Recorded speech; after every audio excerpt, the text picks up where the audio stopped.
Hi friends, welcome to my channel. మరో కొత్త స్టోరీతో మీ ముందుకు వస్తున్నాను. ఏమాయ్ చేసావే ఎపిసోడ్ 1 అందరూ వింటారనుకుంటున్నాను. సబ్స్క్రైబ్ చేసుకోండి ఫ్రెండ్స్. ఒక లగ్జరీ గెస్ట్ హౌస్లో ఒక అమ్మాయి ఒక అబ్బాయిని గట్టిగా హగ్ చేసుకొని పడుకొని ఉంటుంది.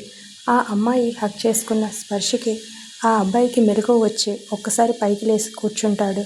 ఆ అబ్బాయి లేవటం చూసి ఆ అమ్మాయి, బేబీ, నిన్న నైట్ మనం చాలా ఎంజాయ్ చేశాం కదా, మళ్ళీ నీతో అలా ఉండాలని ఉంది అనుకుంటూ అతన్ని హగ్ చేసుకోబోతుంది. ఆ అబ్బాయి చిరాగ్గా ఆ అమ్మాయిని పక్కకి తోసి, చూడు, నీ సామాన్లు సర్దుకొని బయలుదేరు. నిన్న నీ కోరిక తీర్చమని అడిగావని తీర్చాను అంతే.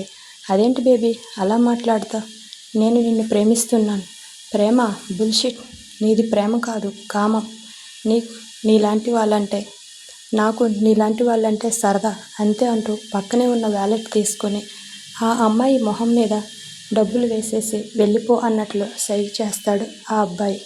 ఆ అమ్మాయి కోపంగా అతన్ని తిట్టుకుంటూ ఆ రూమ్ నుండి కోపంగా వెళ్ళిపోతుంది. విరాట్, విరాట్, ఎవరా అమ్మాయి అంటూ ఆ రూమ్లోకి అప్పుడే వస్తాడు కబీర్. అతను అర్ధనగ్నంగా ఉండటం చూసి, ఏంటి మళ్ళీ కొత్త అమ్మాయా? అవును, నిన్న పార్టీలో కలిసింది. ఏంటి నిన్న పార్టీలో కలిసి అప్పుడే? దేవుడా,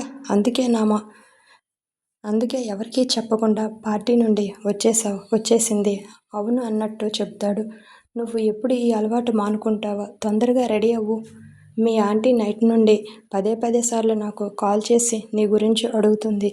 ఏంటి, అమ్మనా? రే, ఈ విషయం చెప్పొద్దురా అమ్మకి. నువ్వు చెప్పకపోతే తెలీదా ఏంటి ఆవిడికి? పద రెడీ అయ్యి తొందరగా ఆ రూమ్ నుండి బయటకు వస్తాడు కబీర్. విరాట్ ఒక టాప్ మోస్ట్ మేల్ మోడల్. అమ్మాయిలలో కూడా అతనికి మంచి క్రేజ్ ఉంది. అలాగే సవ్యసాచి, మల్హోత్రా వంటి మంచి బ్రాండ్స్ లాగా ఢిల్లీలో ఒక friends fashion branded company CEO కూడా అతను. అమ్మాయిలంటే అతనికి అంత పిచ్చి. CEO కాక ఒక టాప్ మోస్ట్ మోడల్ కూడా, మంచి అందగాడు, అలాగే ప్లే బాయ్ కూడా. అతని అంతటా అతను ఏ అమ్మాయి దగ్గరికి వెళ్ళడు, కానీ కోరిక తీర్చమని అడిగిన ప్రతి ఏ అమ్మాయిని వదలడు. ఫుల్ ప్లే బాయ్ అతను. అలా లైఫ్ని ఎంజాయ్ చేస్తూ ఉంటాడు. మరి అటువంటి వ్యక్తికి మధ్యతరగతి కుటుంబానికి చెందిన ఒక సంప్రదాయ పద్ధతులు కలిగిన అమ్మాయితో వివాహం జరిగితే ఎలా ఉంటుందనేది ఈ స్టోరీలో చూద్దాం ఫ్రెండ్స్. వాళ్ళిద్దరూ ఈ వివాహంని ఎలా నిలబెట్టుకుంటారా? విరాట్ తన అలవాట్లను మార్చుకుంటాడా? మరి వాళ్ళ లైఫ్ ఎలా ఉండబోతుంది? నెక్స్ట్ అప్డేట్లో తెలుసుకుందాం friends. Continue stay to on. అమ్మా, నిజం అమ్మా, నేను చెప్పేది విను. నేను అన్నయ్యని కనిపెట్టుకునే ఉన్నాను, కానీ ఎలా అదృశ్యమయ్యాడో పార్టీ నుండి నాకే తెలియడం లేదు అంటూ కోపంగా ఉన్న తల్లికి నచ్చజెబుతూ ఉంటాడు విరాట్ తమ్ముడు విక్రమ్. సుమిత్ర, నువ్వు మరీ అలా కోపంగా ఉండకు. విరాట్కి ఏదో అర్జెంటు పని ఉంటే గానీ అలా ఫంక్షన్ నుండి బయటకు వెళ్ళడు. ఏంటి మీ ఇద్దరు ఇప్పుడు వాడికి సపోర్ట్నా? రానివ్వు, వాడిని చెబుతాను ఈరోజు అయిపోయాడు నా చేతిలో అంటూ వాళ్ళ అమ్మ సుమిత్ర చాలా కోపంగా ఉంటుంది. డోర్ దగ్గర ఉన్న విరాట్ నవ్వుతూ అదంతా చూసి, అమ్మా, నేను వచ్చేసాను అంటూ ఇంట్లోకి వస్తాడు. నైట్ పార్టీ నుండి ఎవరికీ ఇన్ఫర్మేషన్ ఇవ్వకుండా వెళ్ళిపోవడమే కాకుండా చూడు ఎలా నవ్వుతున్నాడో. విరాట్, ఈరోజు నిన్ను అస్సలు క్షమించలేను అంటూ సోఫాలో ఉన్న దిండు అతని మీదకి విసిరేస్తూ కోపంగా అతన్ని కొట్టడానికి వస్తుంది సుమిత్ర. అవునా, నిజమా? అయితే నువ్వు పట్టుకో అమ్మా, తర్వాత నీకు వచ్చినంత కొట్టుకో అంటూ వాళ్ళమ్మని ఆట పట్టిస్తూ సోఫా చుట్టూ తిరుగుతూ అల్లరి చేస్తూ ఉంటాడు విరాట్ వాళ్ళమ్మ దగ్గర. విరాట్, నువ్వు రోజుకి చాలా అల్లరి అయిపోతున్నా. విక్కీ అన్నయ్యని పట్టుకో, ఈరోజు అయిపోయాడు నా చేతిలో. అయ్యో అమ్మ, నీకు అంత శ్రమ ఎందుకులే, నేనే వస్తున్నాను అంటూ వాళ్ళ అమ్మ పక్కన సోఫాలో కూర్చొని చెప్తాడు. అమ్మ, నిజం, నైట్ నా పాత స్నేహితుడు కలిశాడు. ఈరోజు US వెళ్తున్నానని కొంచెం సేపు కలుద్దామంటే అక్కడికి వెళ్ళాను.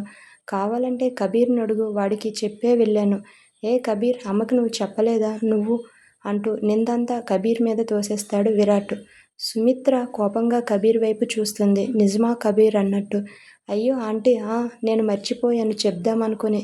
చెప్పే ఉంటాడు, పార్టీ ఎంజాయ్మెంట్లో పడి మర్చిపోయాను అంటూ. దోరి దుర్మార్గుడా, నా మీదకి నిందంతా తోసేస్తావా అంటూ కోపంగా విరాట్ని చూస్తూ సుమిత్రతో అబద్ధం చెబుతాడు కబీర్.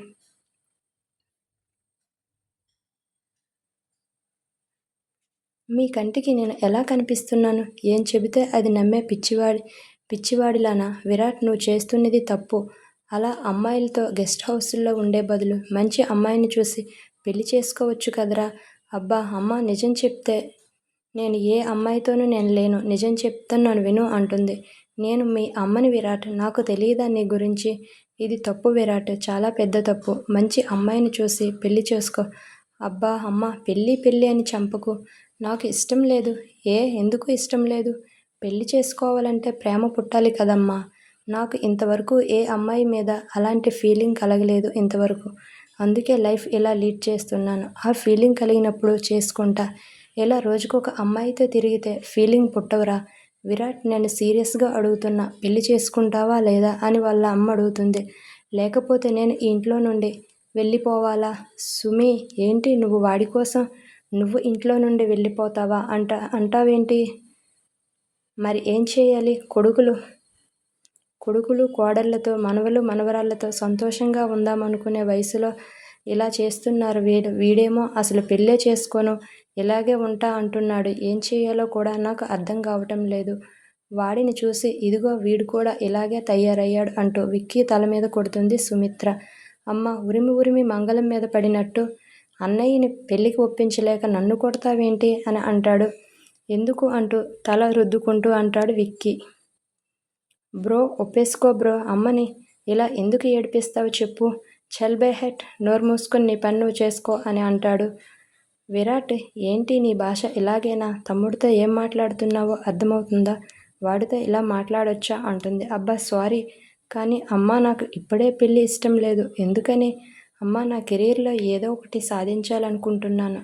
లైఫ్లో మంచిగా సెటిల్ అయిన తర్వాత చేసుకుంటాను అంటాడు. అమ్మ, నన్ను అర్థం చేసుకునే అమ్మాయి దొరకాలి కదా. నువ్వు ఊ అనలే కానీ ఎంతమంది అమ్మాయిలు లేరు విరాట్ నీ గురించి పడి చచ్చేంత ప్రేమ ఇచ్చేవాళ్ళు. ఎవరో ఎందుకు, నీ మోడల్ మిస్ జాన్వి ఉంది కదా. ఇద్దరూ ఎలాగో ఒకే ప్రొఫెషనల్లో ఉన్నారు. ఇద్దరికీ చిన్నప్పటి నుండి పరిచయం ఉంది. అందానికి అందం, తెలివైన అమ్మాయి కదా జాన్వి. ఇంకేం కావాలిరా, తనని పెళ్లి చేసుకో. ఏంటి జాన్వీనా? నో వే, అస్సలు పెళ్లి చేసుకోను. నాకు తన మీద అసలు అలాంటి ఫీలింగ్స్ కూడా లేవు. తన కళ్ళల్లో ఎప్పుడూ కోరిక తప్ప ప్రేమను చూడలేదు అని మనసులో అనుకుని, అమ్మ, నువ్వు నాన్న లవ్ మ్యారేజ్ చేసుకున్నారు కదా. మిమ్మల్ని చూసినప్పుడల్లా నాకు ఏమనిపిస్తుందో తెలుసా? మీ ఇద్దరి కళ్ళల్లో ఒక స్పార్క్ కనిపిస్తుంది అమ్మా నాకు. మీ ఇద్దరి మాటలు అవసరం లేకుండానే ఒకరి కళ్ళల్లోకి ఒకరు చూసుకొని చేసుకునే చిన్న చిన్న నగ్న నాకు ఎంతో నచ్చుతుంది. అమ్మ, నా లైఫ్లో నాకు అలాంటి ప్రేమ కావాలనుకుంటున్నాను. మీ ఇద్దరిని చూసి అలా కోరుకుంటున్నా అంటాడు. నా కళ్ళలోకి చూసి నన్ను అర్థం చేసుకునే అమ్మాయి, అలాగే తనని కూడా నేను అర్థం చేసుకుంటాను. ప్లీజ్ అమ్మ, కొంచెం టైం ఇవ్వు. ఒకవేళ అలాంటి అమ్మాయి నాకు దొరకకపోతే నువ్వే నాకు మంచి అమ్మాయిని వెతుకుదువు. అవును సరే, నీ కలల రాణి దొరకడానికి తమరికి ఎన్ని రోజులు కావాలి అంటుంది. 2-3 ఇయర్స్. నో విరాట్, అన్ని ఏళ్ళు నీకు టైం ఇవ్వడానికి నేనేమైనా పిచ్చిదాన్ని అనుకుంటున్నావా? పెళ్లి నుండి తప్పించుకోవడానికి నువ్వు ఈ ప్లాన్ వేస్తున్నావని నాకు అర్థమవుతుంది. నో, నేను ఒప్పుకోను. ఇంకొక మాట చెప్పు అంటుంది. అయితే నువ్వే మంచి అమ్మాయిని చూడమ్మా అని విరాట్ చెప్తాడు. నీకు 1 వీక్ టైం ఇస్తున్నాను. మన ఇంటికి మంచి కోడలిగా, నాకు భారీగా ఉండే మంచి అమ్మాయిని నువ్వు వెతుకు. కులము, మతము, ఆస్తి, అంతస్తుతో నాకు అస్సలు సంబంధం లేదు, సరేనా? 1 వీక్ ఫోటోషూట్ కోసం టర్కీ వెళ్తున్నాను. నేను వచ్చేలోపు అమ్మాయిని వెతుకు. లేకపోతే ఇంకా నా పెళ్లి గురించి నాకే వదిలే. ఆలోచన సరేనా? విరాట్, ఏం మాట్లాడుతున్నా? మేము అమ్మాయి వెతికితే నీకు నచ్చుతుందా అని సుమిత్ర అడుగుతుంది. మీరు నా పేరెంట్స్ అమ్మా. మీరు నా కోసం మంచి అమ్మాయినే వెతుకుతారనే నమ్మకం కూడా నాకుంది. అందుకే ఈ చాయిస్ని మీకే చెప్తున్నాను. ఇప్పుడు ఎలాగో నాకే అమ్మాయి నచ్చటం లేదు. నాకు నచ్చే అమ్మాయిని తల్లిదండ్రులుగా మీకు వెతికే బాధ్యత ఉంది కదా. కనుకో మదర్, మంచి అమ్మాయిని వెతుక్కో. బాయ్ బాయ్ అంటూ తన రూమ్ నుంచి ఈ విషయం చెప్పి వెళ్తాడు. Thank you friends. షేర్ చేయండి, లైక్ చేయండి. ఇంకా స్టోరీ బాగుంటుంది ముందుకి. రేపటి నుంచి అప్డేట్ ఇస్తాను. Thank you friends.